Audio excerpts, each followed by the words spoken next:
স্বাধীনতার জন্য একটি জাতির রাষ্ট্র প্রতিষ্ঠা করার জন্য সংগ্রাম করেছে। কৃতবীর সূর্য সেন,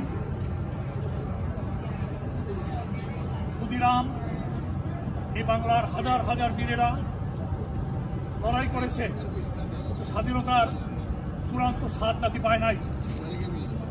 ৭১ সালে সশস্ত্র মুক্তিযুদ্ধের মধ্য দিয়ে আমরা সেই স্বাদ পেয়েছি এবং এই স্বাধীনতা জাতির লড়াতে এই স্বাধীনতা একে দিয়েছিলেন তিনি হচ্ছেন জাতির জনক বঙ্গবন্ধু শেখ মুজিবুর রহমান। আজকে আমাদের স্বাধীনতার সূতিকাগার ছিল ধানমন্ডি ৩২ নম্বরের বাড়ি। এই বাড়িতে বসেই মুক্তিযুদ্ধের বড় বড় সিদ্ধান্ত হয়েছে, এখান থেকেই সমস্ত কর্মসূচি আসছে। সেই জাতি এই বাড়ি আজকে একটি জাদুঘরে রূপান্তরিত হয়েছে, যেটি মুক্তিযুদ্ধ জাদুঘর এবং বঙ্গবন্ধু জাদুঘর। আজকে সেই বাড়িটি ধ্বংস করে দেওয়া হয়েছে এবং কারা করেছে আপনারা জানেন। বাংলাদেশে আজ থেকে ৬ মাস আগে এরা আন্দোলন করে, ছাত্র আন্দোলন করছে, ক্ষুব্ধ হয়েছে, ঠিক আছে, এই আন্দোলনের মধ্যে যে সরকারের পতন হয়েছে সেটাও আমরা মেনে নিলাম। আজকে ৬টি মাস পরে আন্দোলনের ধারাবাহিকতায় যদি ঘটনা ঘটত তাহলে আমরা কিন্তু স্তম্ভিত হতাম না। ৭১ সালেও এই বাড়িটি ধ্বংস করা হয় নাই। ৭১ সালে এই বাড়িতে শেখ মুজিবুর সহ তারা বন্দী ছিলেন। ৭১ সালে আমাদের শহীদ মিনার ধ্বংস করা হয় নাই। আমাদের ৭১ সালে শুধুমাত্র পাঞ্জাবিরা ঢাকা বিশ্ববিদ্যালয়ের পডকাস্টিং ধ্বংস করে দিয়েছেন। আমরা বলতে চাই, এই ধ্বংসযজ্ঞটা চালাচ্ছেন আজকে বাংলাদেশকে যারা ধ্বংস করতে যাচ্ছেন, এই বাংলাদেশ কিন্তু পরাজিত হওয়ার জন্য জন্ম নেয় নাই। এই বাংলাদেশ জন্মান্তরে বাঙালি লড়াই করবে।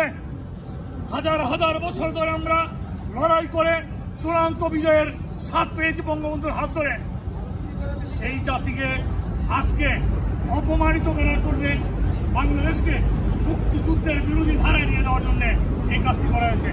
আপনারা লক্ষ্য করে দেখবেন, গত মাসের মাঝামাঝিতে পাকিস্তানি গোয়েন্দা সংস্থার ৪ জন বড় কর্মকর্তা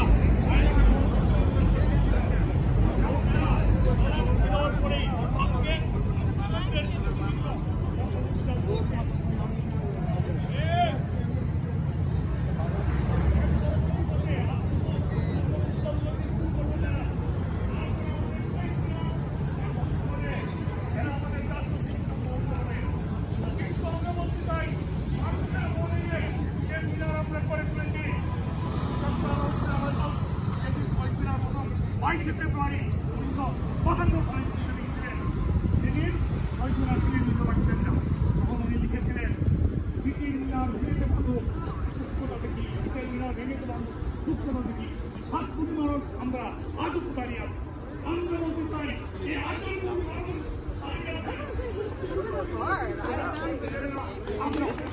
জয় বাংলা, জয় বঙ্গবন্ধু। আজকে এই মুক্তিযুদ্ধ বিরোধী শক্তি যারা আমরা বিশ্বাস